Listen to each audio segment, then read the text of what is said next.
멋진 오빠 오셨네요. 서레인에 온 것을 환영해요. 제가 준비한 사연 재밌게 들어주시고 구독과 좋아요도 꼭 부탁드려요. 해주실 거죠?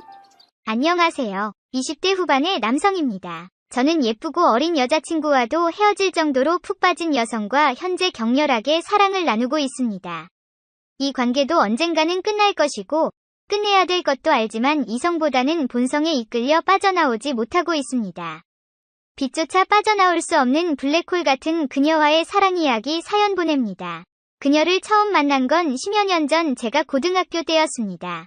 고등학교 1학년 때 짝꿍이 된 이후로 정말 친해진 친구가 있습니다. 그 당시 저는 공부도 잘하고 운동도 잘했고 키도 크고 몸도 좋고 얼굴도 그리 나쁘지 않은 지라 요즘 말로 하면 인싸에 가까웠습니다. 반면에 짝꿍이었던 친구는 조금 내성적인 조용한 성격이었습니다. 말을 걸어도 대답이 별로 없었고 대화가 잘 이어나가지 않아 친해지기가 힘들었지만 일단 친해지고 보니 생각도 깊고 속도 깊은 괜찮은 친구였습니다.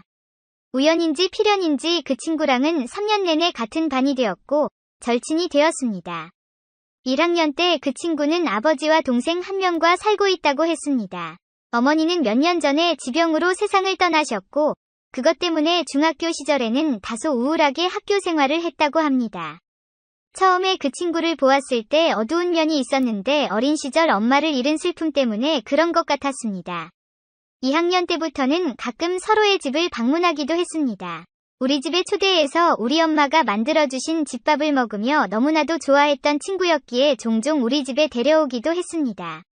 그 친구네도 몇 번 가기는 했는데 아버지가 돈을 많이 버시기 때문에 좋은 집에 고등학생인 제가 봐도 값비싸 보이는 것들이 많기는 했지만 무언가 쓸쓸해 보이는 집이었습니다.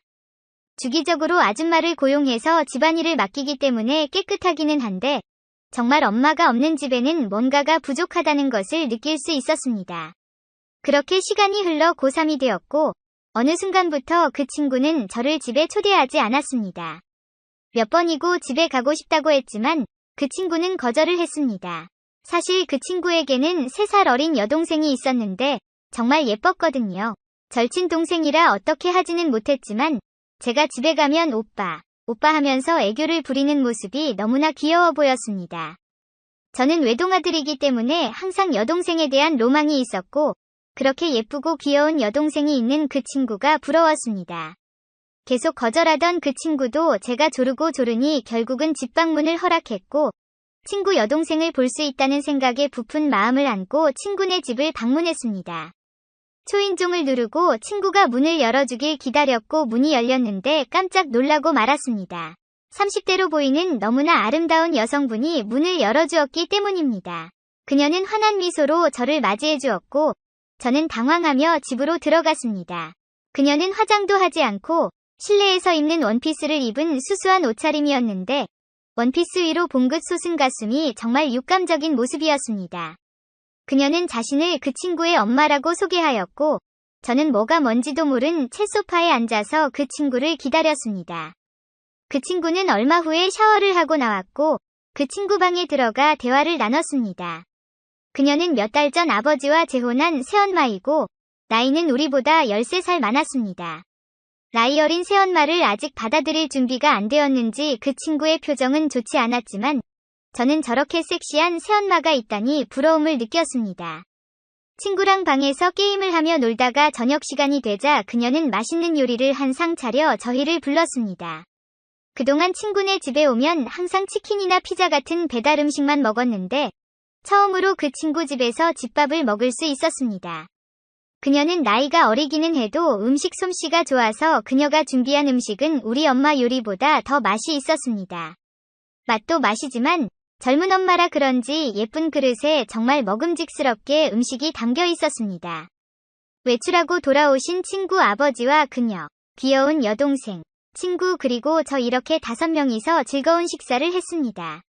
친구 여동생도 오랜만에 본 거라 정말 귀엽고 예뻤지만 저의 모든 감각은 친구의 새엄마에게 집중되어 있었습니다. 혹여나 다른 사람에게 들킬까봐 조심하기는 했지만 은근슬쩍 그녀의 얼굴, 가슴, 하얀 손을 흘깃흘깃 쳐다보았습니다. 저런 아름답고 어린 여자와 재혼을 한 친구 아빠가 대단해 보이기도 했고, 그녀를 매일 안고 사랑을 나누는 모습을 생각하고 부럽기도 했습니다. 그런 생각을 하니 제 몸이 일어서서 딱딱해졌는데 잠재우느라 곤욕을 치렀습니다. 집에 돌아오고 나서도 온통 그녀 생각만 났습니다. 그때까지 여자와 사랑을 나누어 본 적이 없었는데 그녀와 사랑을 나누는 장면을 생각하면서 그날 몇 번이고 잠을 설쳤습니다. 그녀를 보고 싶은 마음에 그 친구에게 조르고 졸라 몇 번 더 친구네 집을 방문했는데 갈 때마다 그녀는 외출을 해서 볼 수가 없었습니다. 그렇게 시간이 흘러 고등학교를 졸업했고 친구와 저는 다른 지역의 다른 학교로 진학을 했습니다. 대학교 신입생이 되고 다른 친구들도 많이 생기고 하다 보니 아무래도 그 친구와의 연락을 뜸해질 수밖에 없었습니다. 가끔씩 전화를 하긴 했는데 잘 지낸다고 하는 그 친구의 목소리에도 뭔가 우울함을 느낄 수 있었습니다. 그 친구 성격상 아마 학교에 적응을 잘 못할 수도 있겠다 생각했습니다. 새로운 사람들과 만나고 저도 여자친구가 생겨서 시간이 잘 나지 않았지만 그래도 시간을 맞춰서 1학년 끝나기 전까지도 3번은 만나 술을 마시기도 했습니다. 술을 마시고 그 친구네 집에 가고 싶다고 졸라보기도 했지만 늦은 시각이었기 때문에 매번 거절을 당했습니다. 그 친구를 만나니 그녀 생각이 너무 나서 보고 싶기는 했지만 친구의 단호한 거절에 어쩔 수가 없었습니다. 친구는 1학년이 끝나고 군대에 갔고 저는 여자친구가 조르고 졸라서 2학년 1학기를 마치고 입대를 했습니다. 여자친구는 입대를 하고 얼마 지나지 않아 고무신을 거꾸로 신었고 저는 너무 힘든 시간을 보냈습니다. 제가 일병을 달고 휴가를 받아 오랜만에 동네 친구들을 만나서 청천벽력과 같은 소리를 들었습니다. 그 친구가 군대에서 구타와 괴롭힘을 못 견디고 자살을 했다고 합니다. 저는 군대에 있었기 때문에 그 친구가 죽고 몇 개월이나 지나서야 그 사실을 알게 됐고 그 소식을 듣자마자 정말 펑펑 울기 시작했습니다. 다음날 다른 친구와 함께 그 친구가 뿌려진 장소에 찾아갔고 그 친구가 잠들어 있는 곳을 보면서 하염없이 눈물이 흘렀습니다. 그 이후로 가끔씩 시간이 날 때면 그 친구를 찾았고 갈 때마다 국화꽃 한 송이를 놓고 왔습니다. 시간이 흘러 대학교 졸업을 하고 저는 고향에 있는 나름 괜찮은 곳에 취직을 했습니다. 소개팅을 받아 어리고 예쁜 여자친구와 연애를 시작했습니다. 여자친구는 어린데도 불구하고 잠자리에서는 정말 장난 아니었습니다. 군대를 가기 전 사귀었던 여자친구, 복학 후에 사귀었던 여자친구와도 관계를 했지만 그녀처럼 잘 맞는 여자친구는 없었습니다. 우리는 시간이 날 때마다 태를 드나들었고 그녀도 저와의 관계에 무척이나 만족해했습니다. 그렇게 그녀와 1년 반쯤 사귀었을 때 동네 친구와 둘이 호프집에서 술을 한잔 하러 들어갔습니다. 호프집에는 몇 테이블 없었는데 한쪽 테이블에서 여성 2분이 가볍게 맥주를 한잔하고 있었습니다. 자리 위치상 한 명은 얼굴을 볼 수 있었는데 한 명은 얼굴을 볼 수 없었습니다. 얼굴이 보이는 여성분 외모상 우리보다 10살 정도는 연상으로 보였고 그 여자분도 예쁘기는 했지만 오히려 얼굴이 보이지 않은 여성분의 뒷모습이 너무나도 아름다워 보였습니다. 같이 간 친구가 취했는지 객기인지 갑자기 그쪽 테이블에 가서 합석을 제안했고 얼굴이 보이던 그분은 어린 남자들한테 합석 제안을 받았다며 아직 자기네들 안 죽었다며 깔깔깔 웃으며 합석 제안을 받아들였습니다. 얼굴이 보이지 않던 여자분은 좀 불편한 듯 거절하였지만 이윽고 우리는 합석을 하게 되었습니다. 합석을 하면서 뒷모습의 그녀의 얼굴을 보고 깜짝 놀랄 수밖에 없었습니다. 그녀는 친구의 새엄마였습니다. 그녀도 저를 보자마자 알아봤는지 당황해했고 술을 먹는 내내 별말을 할 수가 없었습니다. 그녀의 친구와 제 친구는 서로 통했는지 둘이 웃고 떠들고를 반복하다가 결국 눈이 맞아서 먼저 일어나 텔로 향했습니다. 저와 그녀도 자리에서 일어나 술도 깰 겸 근처 카페에서 커피를 한 잔 사고 그녀의 집까지 걸어갔습니다. 그녀는 가는 내내 말이 없었고 저도 아무런 말도 하지 못한 채 그녀의 속도에 발을 맞춰 걸었습니다. 그녀의 집에 다다랐고 그녀는 저를 보니 죽은 친구 생각이 난다며 예전에 자신이 해준 밥을 좋아했던 친구와 제 기억이 떠올랐다며 다음에 밥 한번 먹으러 오라고 했습니다. 그녀의 연락처를 핸드폰에 저장하고 집으로 돌아와 몇 날 며칠 전화기를 부여잡고 연락을 할까 망설였습니다. 한 달쯤 지나 그녀에게 문자를 보냈고 며칠 뒤 그녀가 집에 오라며 날짜를 알려줬습니다. 그녀의 집에 방문하자 그녀가 혼자 있음을 알았습니다. 친구 아빠는 출장을 가셨고 친구 여동생은 대학생이라 타 지역에 있다고 하더군요.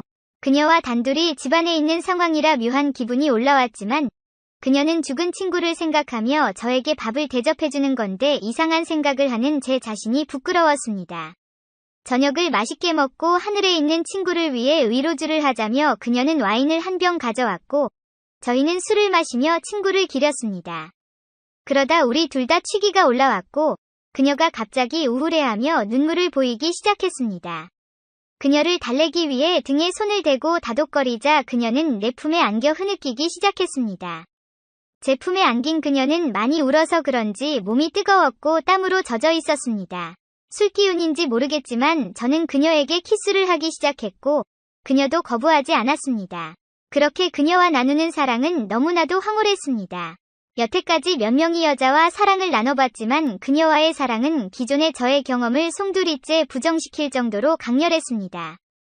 다음날 일어나 보니 그녀는 아침을 차려놓고 저를 기다리고 있었고 그녀가 준비해놓은 맛있는 음식을 먹고 한 번 더 사랑을 나누었습니다. 그녀와의 사랑은 너무나 강렬했고 그날 이후로 저는 그녀 생각뿐이었습니다. 그녀도 저를 원했고 우리는 평소에는 텔에서 친구의 아빠가 출장을 가는 날에는 그녀의 집에서 사랑을 나누었습니다. 그렇게 그녀에게 중독이 되었고 그녀와의 사랑을 나눌 때도 여자친구를 만나 데이트를 하거나 사랑을 나누었지만 그녀를 한 번 맛본 이후로 여자친구와의 사랑은 저에게 아무런 흥분도 주지 못했습니다. 그래서 여자친구에게 이별을 고했고 여자친구가 울고불고 매달렸지만 그녀에게 빠져버린 저는 여자친구를 더 이상 만나고 싶지 않았기에 이별을 했습니다. 그 이후로 몇 달간 그녀와 텔에 살다시피 하면서 사랑을 나누었습니다. 그러다 저도 장가가기 전까지 자취를 하면서 집안일도 해보려 한다는 핑계로 작은 아파트에 자취를 시작했습니다. 센스 있는 그녀의 도움을 받아 자취방을 꾸미니 마치 우리들의 신혼집처럼 느껴졌습니다. 제 집에서 사랑을 나누다 보니 심적으로도 좀 더 편했고 돈도 아끼니 너무나도 좋더라고요. 그녀는 제가 퇴근하기 전에 집에 와서 요리도 해놓는데 그런 날은 그녀가 더욱더 사랑스러워 더 격렬히 안아줍니다. 그녀는 친구 아빠와 연애를 하고 결혼 초기까지는 친구 아빠와의 사랑도 나쁘지 않았다고 합니다. 그러다 친구 아빠도 나이가 들었는지 시들시들해지고 잘 일어나지도 않았고 그러다 보니 몇 년간 거의 독수공방 신세였다고 합니다. 여자로서 남자에게 사랑을 못 받는 거에 대한 아쉬움이 있어서 이혼했다고 합니다. 저를 집에 초대했을 때는 전혀 그런 생각이 없었지만 저를 보니 자기도 모르게 욕정이 생겼고 저와의 사랑이 너무나도 좋았다고 합니다. 물론 제가 원하면 언제든지 저를 놓아주겠다고 합니다. 그때까지는 자기를 마구마구 사랑해주고 마구마구 사용해달라고 합니다. 저도 그녀와의 사랑이 너무나도 좋지만 친구 아빠의 아내였던 그녀와 결혼을 할 엄두까지는 나지 않습니다. 부모님의 반대도 있고 주위 사람들의 시선에 저뿐만 아니라 그녀도 힘들어질 테니깐요. 그냥 지금처럼 그녀와 사랑을 나누고 서로를 느끼는 것에 만족합니다. 저도 그녀도 지금 마음 변하지 않고 서로를 원했으면 좋겠습니다.